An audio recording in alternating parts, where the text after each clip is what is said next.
Hello everyone, it's February 22nd.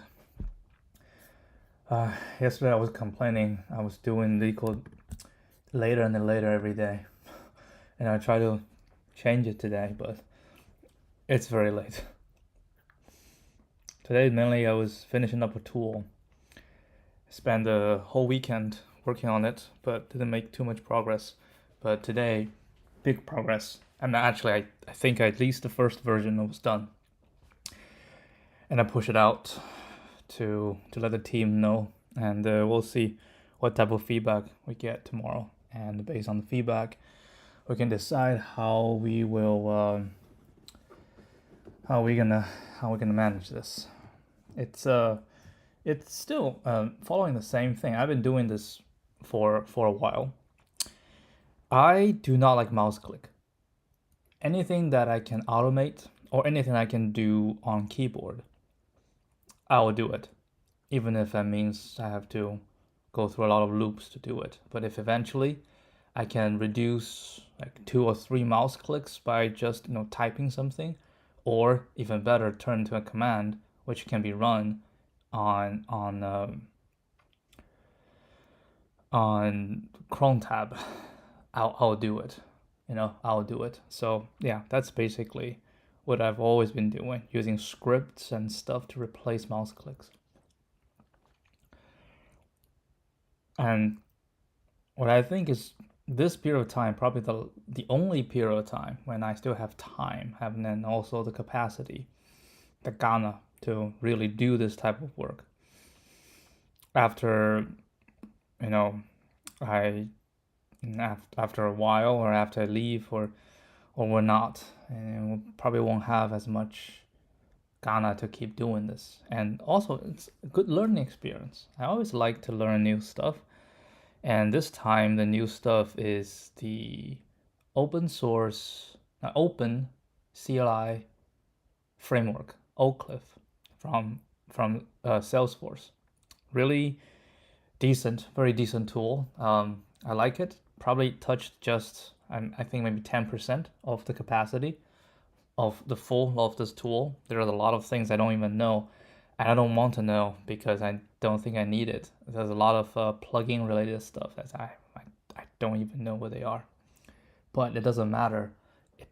It gets the job done, and it was good. It was good. I would hope that I can, because I wrote everything in Node, so I was hoping that I can push it to npm. I think the company has an internal npm, but we probably need some permission or not to do that, and I definitely do not want to trouble myself with all the permission and stuff. So I'll just run it locally. Whatever. I provide a way for people to install it locally, and hopefully that can be good enough for them as well. If, of course, they want to use it. There's a high chance that they don't want to use it, but it's okay. I don't do this because I want other people to use it. I do all this stuff because I want to use it.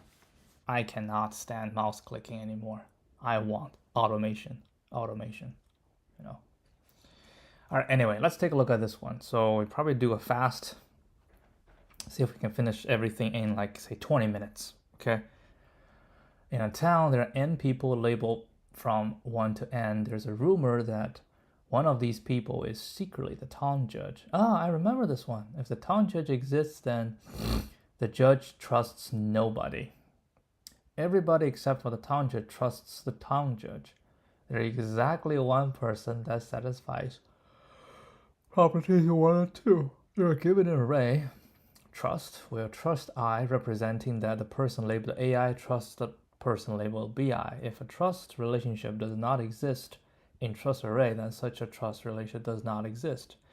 Return the label of the town judge if the town judge exists, otherwise return -1. So this is very typical of a graph problem. So in the first one, we have 1 pointing to 2. And then we say everybody else trusts the town judge. And the town judge trusts nobody. Okay, so what we want to find is the sink. So if we run through a just go through the whole thing and see how many times the egress, right, the pointing, the the count of out edge, right, the count of out edge, and then we'll have only one, exactly one person that has, oh, I only need the in edge, right, in edge and out edge, so I want exactly one person that have n-1 in edge and a 0 out edge. If we can find that person, that's the one. Otherwise, it's nothing. Okay, so we can do this pretty straightforward by going through.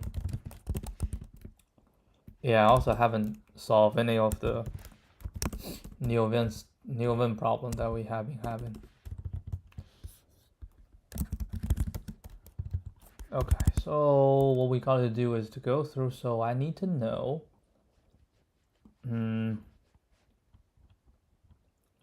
Okay, so int. Call this call it what? Edge count. So that's be n.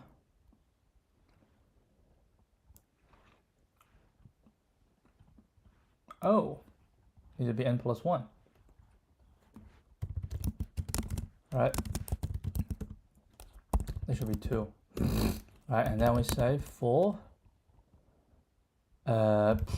int relationship of this trust. Okay, and then we say edge count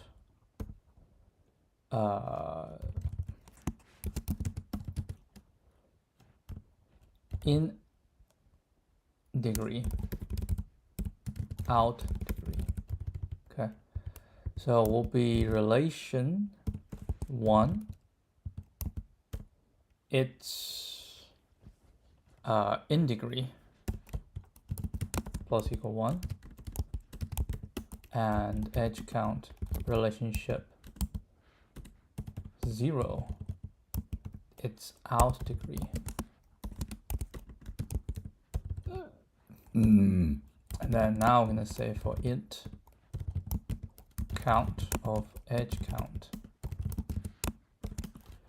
if count 0, which is in degree, equal to n-1, and count out degree is equal to 0.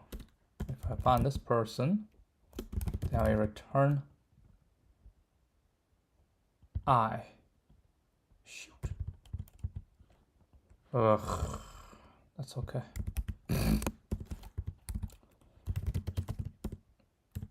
Smaller than edge count. No, actually just I smaller than n. Actually small equal to n. Plus, oh, that's good. I can start with 1. So int count. I mean, since we already do it this way, so I guess I can just go do edge count I, right? Edge count I.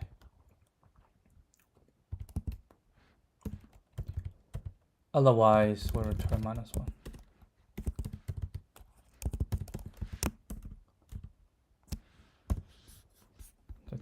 JavaScript does look very similar to this, I have to say. That's why I have the Java in it, right?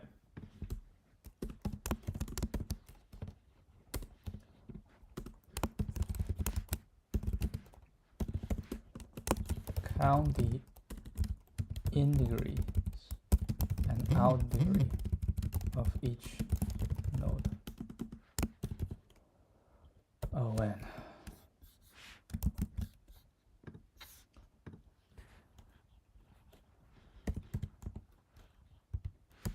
Okay. It's pretty straightforward. I don't think we need another one, but we can take a look at previous solution. In degrees and out degrees.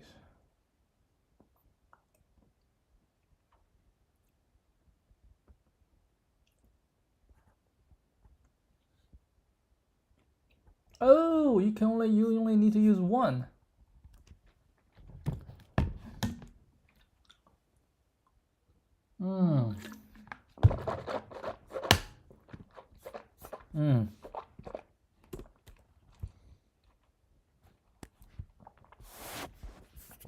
Very smart. Very, very smart.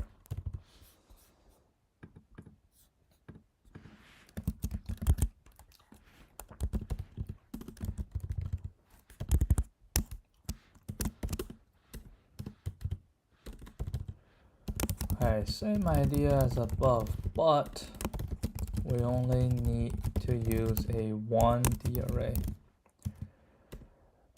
We record the in degrees, and each time a node has an out degree, we decrement its in degree. Thus, we only need to check for in degree equal to n minus 1 to find the town judge. So we can say int in degree count in degrees equals new int plus 1 or int. So actually I can copy all this. I think these are exactly what we want. Actually I copied the entire thing. I'll just do some light change. So this and this will be in degrees. This in degree will be, yeah, this will be plus plus, and this will be minus minus. There we go. In degrees. And then we do this if in degrees I is equal to, yeah, then I do this. Okay, so 15. Let's see if this one's also correct. Ooh,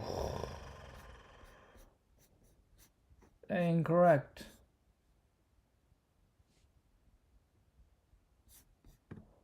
Did I got trust wrong? Yeah. Oh, this is minus equal 1. There we go. So that's that.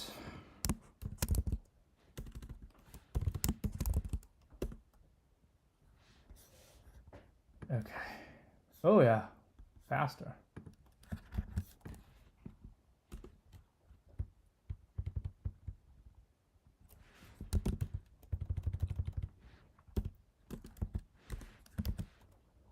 Oh, oopsie doozy.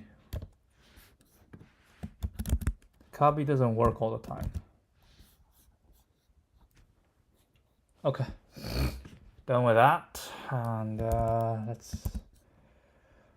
I say 20 minutes or 15 minutes? 20 minutes, right? Let's just take a look at another one and see how it goes. Minimum seconds to equalize a circular array.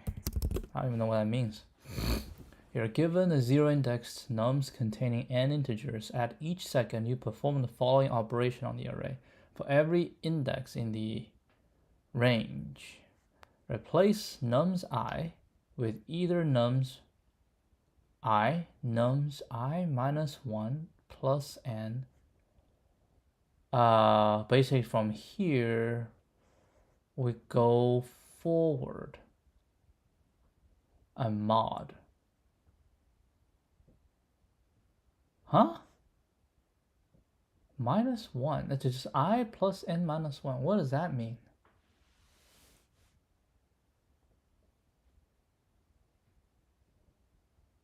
Minus 1 plus n. Oh, it's just I minus 1. It's just I minus 1 because you mod n, it's just I minus 1. And then just to avoid it become negative, so it does that. Okay, that's fine. So either replace with yourself or the one to your left, or might have to loop around, or the one to your right, or you loop around. Now that all the elements get replaced simultaneously, geez, return the minimum number of seconds needed to make all elements in the array equal. Ooh, boy. Let's see if we understand correctly. So 1, 2, 1, 2. So each number can swap with here or here. So I can swap for every index in there at each second. For every you do a swap. So at the first second, I can swap with this or become this, and this can swap. So only 1 second is needed. Okay, 1, 3, 3, 2. Okay, so at 1 second, I can swap everything.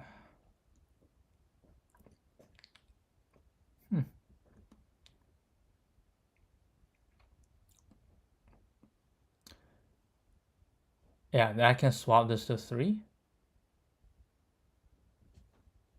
I can swap this to 3. I can swap this to 3. But this one cannot swap 3. So the next one should swap this to 3. So yeah. So it's like the first second and then second and second. Okay. So at each round. Oh.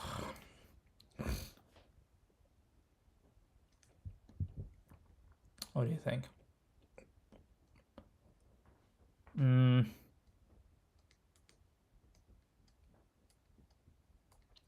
So when we swap, okay, why do we swap? Well, we swap because, not swap, we just basically reassign values, right? So we reassign values because the values are not the same, right? If the value is the same, I don't have to swap. It's because the values are not the same. So if the value is not the same, you can always try to match the value, right? You can try to match the value. And at each moment, you can match all the values, right?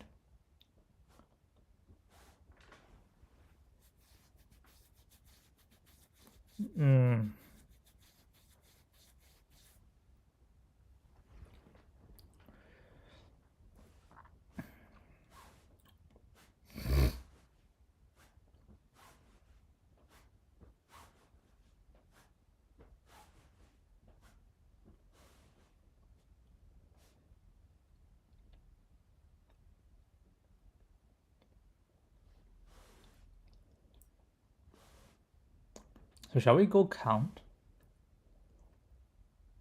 at the moment which value has the highest frequency? Well,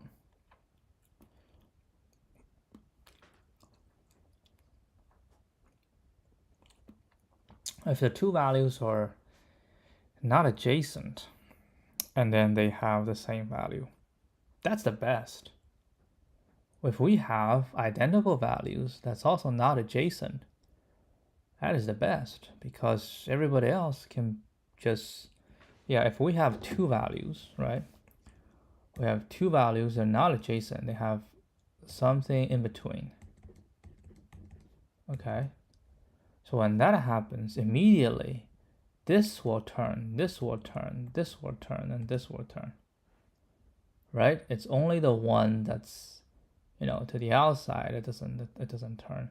And the same thing happens, like if we have something, something, something, a something, then this will turn, this will turn, and this will turn, and this loop around, right? So actually will even work for this. That this handles 2, this can handle 2, right? So that means, yeah, for each value, we can influence to the left and to the right, right? To the left and to the right. So in that case, and of course, if we have a lot of the same, we should definitely use all of them. So are we saying we always aim for the ones with the highest count? Well, not only the highest count, but also the two that's most spread out, right? Actually, I have a question. Well, how many times would this one take? Well, we can pick anyone as the pivot, right? And then I can change everything, and then this will take 2 seconds, right? If 1, 2, 3, 4, 5, the same thing. I pick something, and then I can do this influence, right? And then the second time, this one can pick this one can pick this. So it was also 2 seconds.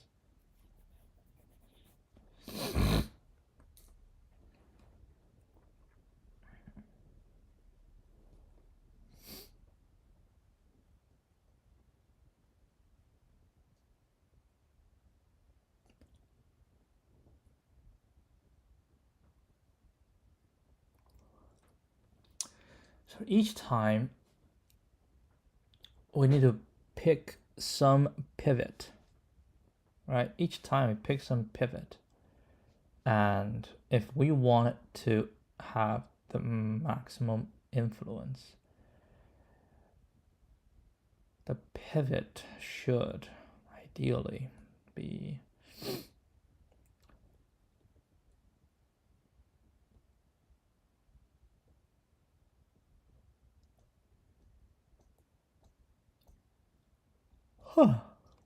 actually, in this case, if I pick 1, we're gonna get a 1, 1, 1, 3, 2.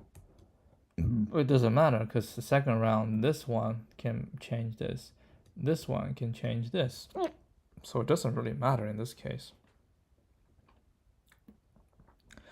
But if we have a long string, right? If we have a long string, then it does matter. So we can go through the whole thing and then record the count.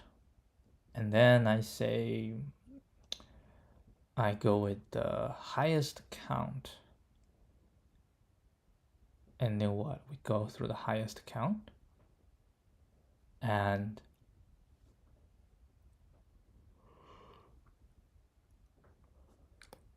check to see how many, but the thing is, if you do that, if you have the highest count, would it be possible that if the highest count is not the answer,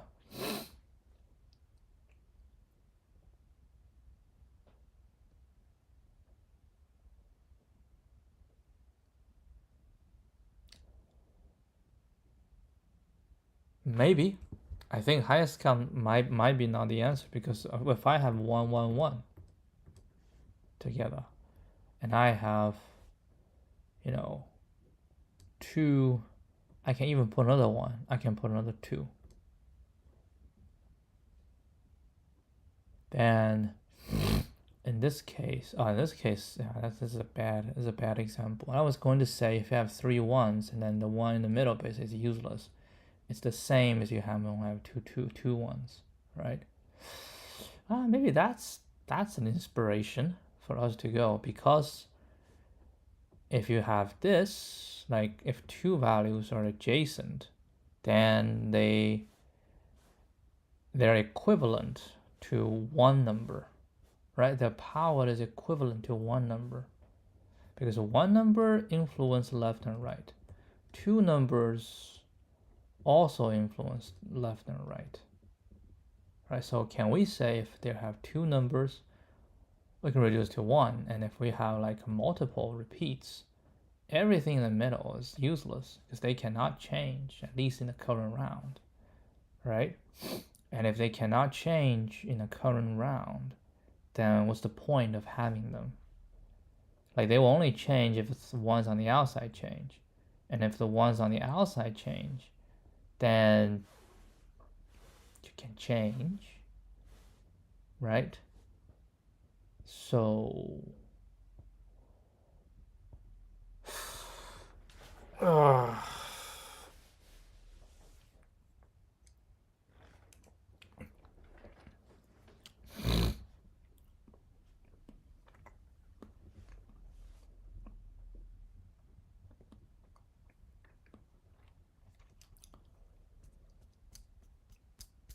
I feel like probably is DP gonna work?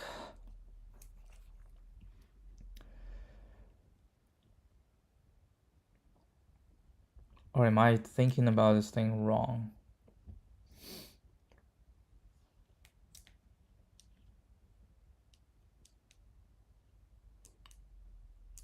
Oh.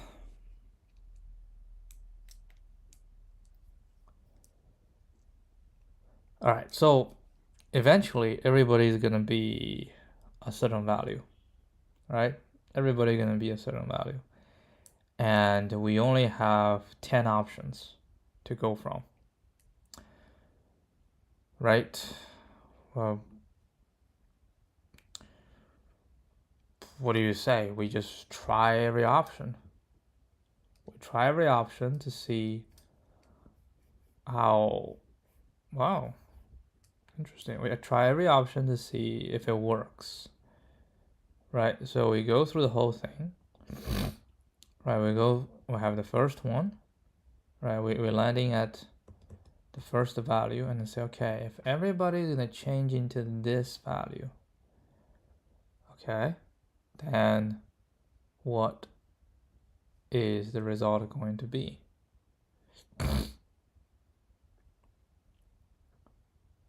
Oh, no, the value can be huge. That is not right. Or maybe, hold on, maybe we can, let's try this, 2, 1, 3, 3, 2, right? I don't know if it's even possible to have, let's say I want to go DP0. Like, what's the minimum number of changes to change this into the same value? Okay, let's say we know. Or to know that, I say, okay, what if I know, like, knowing this would help, right? If I know how many steps it's gonna take for this to change, then for this, then it depends, right? Depends on whether they change the same value or they change to a different value, right? If they change to a, right, if the value is the same, then they will be the same. If the value is different, but it's equal to the adjacent one, right, then it's also the same. But if the value, then you have the +1. So there are like 3 scenarios in this. But what is the value for the minimum, right?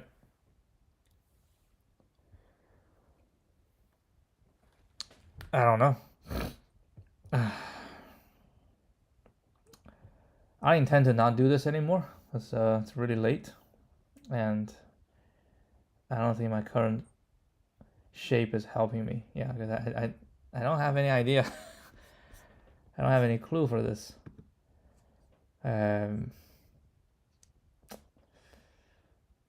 Yeah, DP seems to be. I'm still debating. Is it going to be DP or is it going to be greedy? I mean, greedy wise, I can't find a good argument for greedy, right? Like, how would you do greedy? You have a bunch of values. Would you know which one, right? I mean, it is a good argument that the largest count shall be, but if you have the largest count, even if you do, you have the largest count, right? And if you have the largest count, can you, or let's put it a different way, if I know what value we're going to end up with, okay, can we compute the number of seconds fast? So let's say I know, I given a list of value. I know everybody going to converge to that number, okay? And then I have the position of that number, right? I have the position of that number. So I have the position of that number. So this is a list of values. And I know at this position, this position is the target value. Then what I want to do is flood this thing and see how fast we can get. Because each time I can take one on this side, right? One on this side, one on this side, and one on this side, and one on this side, and one on this side. So the speed of flooding shall be the distance between this, right? And I'm adding basically towards the center one time at a time, right? So it's divided by 2. So it's all the gap divided by 2. All the gaps divided by 2, which means I was going to see if it makes sense. All right, so I have this gap divided by 2 and also this gap divided by 2. So can we say that the result shall be all the gap added together divided by 2? Actually, we cannot, because it's going to be this gap. And if it's like if the gap is 1, right, divided by 2 is 0, but it needs 1. If the gap is 2, right, divided by 2. If the gap is 3, then you take 1 and 2 divided by 2. So it's divided by 2, and I think it's not floor, it's ceiling. So we need to take ceiling of this, right? We need to take ceiling of this. Or we can just say, this plus 1 divided by 2, right? But we have lots of gaps, right? Lots of gaps. Can we do add them together, then do it? Right? Let's say we have a gap of 1, okay, a gap of 2, and a gap of 3. So to fill them up, the first step, so this one requires 1, this one requires 1, and this one requires 2, right? Therefore, to fill them up is to find the largest gap, right? The number of time taken is the largest gap. So we need to find all the gaps and compute the largest gap. Right? What is the largest gap? That actually makes sense, right? Like if I have to say 1, 1, 1 on one side, and then 1, 1, 1 on the other side, okay, then this is my gap. But then I also have, let's say, a 2 evenly distributed, 2, okay, evenly distributed. So can I make this? So I say 1, 1, 1. So I have 3, 2. So 3, 3, 4, 5, 6, 7, 8, 2, 9, 10, 11, 1, 1, 1. So this is kind of how I'm creating it. And if you see, the 2's, so 2 is here and 2 is here, is split by 6 here. 1, 2, 3, 4, 5. Oh, that's a bit too much. Okay, so I need to delete these values. All right, so it's just gonna be 1, 1, 1. So I have 6, and so the gap between the two is 6 and 6. So it should be 6 divided by 2 should be 3. So if I do 2, I'll take 3 steps. But if I do 1, the gap between the ones is 1, 2, 3, 4, 5, 6, 7. It's 7. Ugh. Ugh. But what if I add another value in between? We add a 9 in between. Then for the 2's, that's 1, 2, 3, 4, 5, 6, 7. So we do 7 divided by 2. Oh, 7 divided by 2, 1 step, 2 steps, 3, 1 step, 2 3 step, 4 step. Oh, it's the same, right? It's the same.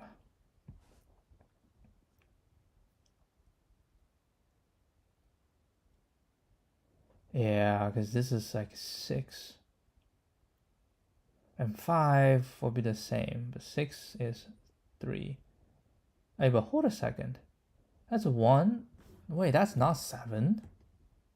That's not 7. That's 1, 2, 3, 4, 5, 6, 7, 8. That's 8. 8 divided by 2 equals 4. So if I pick 1, we'll need 4, right? So 1, 2, 3, 4. That is, if this one's working, then I think at least we have a idea of how this one shall be done, right? We can do a test case here.